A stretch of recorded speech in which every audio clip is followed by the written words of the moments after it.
Hey, what's going on? Happy New Year to everybody. I don't never wish a Happy New Year to anyone because it's a new you, not just a new year. So many times people say Happy New Year and say this is going to be my year. But what I'm going to ask that you not do is don't lie to yourself. Now, I know that sounds kind of harsh, but reality is so many people say this is going to be my year. And when you say that and you create New Year's resolutions and you don't hit those resolutions or those goals, and then we go to the next year and just kind of mount those previous goals onto the next year, and then we still don't hit those goals, what it does, it starts playing on your psychological well-being. So that's not healthy. So what I'm going to recommend that you do is first ask yourself this question: why didn't I hit my goals last year? Why didn't I hit my goals yesterday? Why didn't I hit my goals last week, last month? That's the bigger question to ask, rather than just going to the new year saying, Happy New Year, this is going to be my year.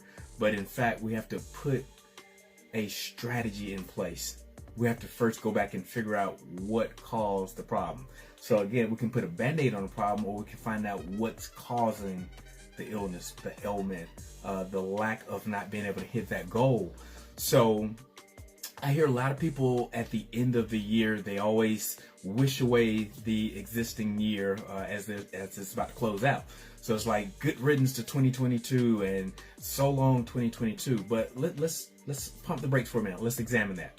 So it's like friends. I look at years as friends.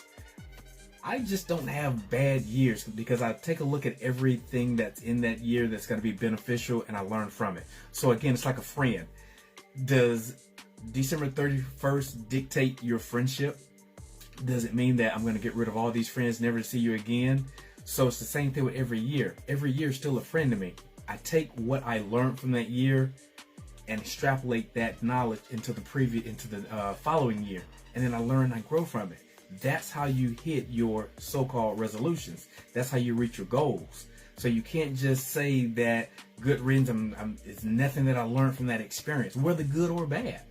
Even if it's bad, hopefully that puts you ahead of the learning curve, so in the next year you don't have that same stumbling block. So it's super important that we harness the lessons and the victories in the previous year and carry those over into the next year. So, I don't want you to just not have a goal, not have a vision, but it's kind of like, how do you eat an elephant? One bite at a time.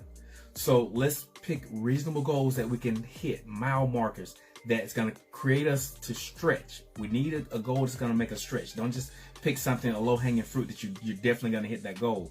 Make yourself stretch, but don't make it so unrealistic that when you hit it, it takes impacts in your self-image, in your self-esteem, the way you feel about yourself. And then it won't give you the gumption to want to get up and aspire to be able to hit those goals for the next year. So every day has to be effective, day by day. So I'm going to give you 10 tips for 2023. First tip is to know your value. That's always number one. Second tip is get out of a comfort zone. So many times we stay in this comfort zone. We don't want to grow. We don't want to stretch. It's like a rubber band. Anytime we stretch a rubber band, once we let it go, it goes back. But it never goes back to its original dimension. So you got to put yourself in a position where you can stretch and not just stay in a comfort zone. Number three, we want to be able to find a mentor or a coach. One of the biggest key factors that enables myself and my family to achieve the goals and successes that we achieved is that we got mentorship. We got coaching early.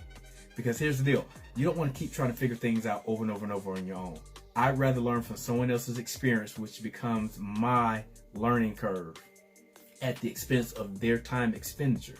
So when you get coaching, when you get mentorship, you're actually buying time. You're speeding up the learning curve process. Number four is you want to stay open to change. So many times we get so closed-minded, so tunnel vision, thinking that this is the only way it's going to work. Well, here's the question we got to ask ourselves. If we're 30, 40, 50, 60, 70 years old, and the things that we have been doing has not been yielding the desired result, we got to do something different. So you got to be open to new and better ways of doing things. I remember writing letters You ask my kids now to write a letter and put it in the mail, they wouldn't know what to do. So again, we have to be open to change. We can't stay in our generational cemented thought processes. Fifth thing I want you to do is be persistent. You got to stay consistent and persistent. You can't keep changing. So many times I see people jump around from thing to thing. This week they're selling this. Next week they're doing this. They're doing that. And they keep going from rabbit to rabbit. Because here's the deal. When you chase rabbits, if you chase more than one rabbit, they're all going to get away. So you got to just take your time, focus in on that one rabbit, and go after it. Number 6, show up early.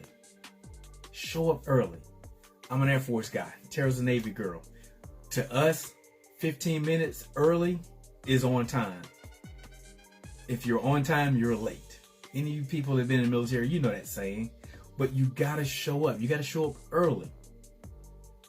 That's one of the key things that set you apart from the leaders. You got to be able to get in the room. See, getting places early has gotten me in rooms that I wasn't supposed to be in. Getting places early got me interviews that I shouldn't have been privy to.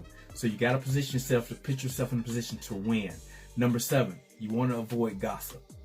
So many times we hear people just, wow. It's kind of like the Charlie Brown. You got to silence the noise. Focus. Mind your business to mine your business. M-I-N-D to M-I-N-E.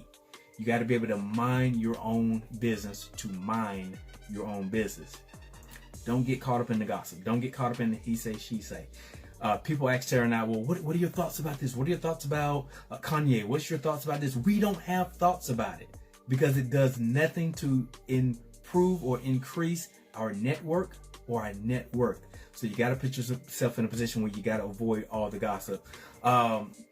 Number 8, don't be afraid to ask for help. So many times we just trudge along. We think we got it. We don't want to ask for any help. We think that help is weakness. See, in school, we're always taught, don't look on other people's paper. Don't cheat off other people's paper. Don't work together. So as we become adults, we stay in that same mind frame and we think we got to do it by ourselves. We can't ask for help. But here's the deal. You guys heard it. If you want to go far, go far and fast. If you want to go fast, go by yourself. But if you want to go far, you got to have a team. If you are the sharpest knife in the drawer, you got some problems. You can't be the big fish in the pond. See, in certain ponds, I am the big fish. For the people that I mentor, that I lead, that I guide. But I know how to swim from my pond to bigger lakes, streams, and oceans where I'm amongst sharks and whales, where I can get knowledge that I can bring back to my feeder pond. So never be the big fish in the pond.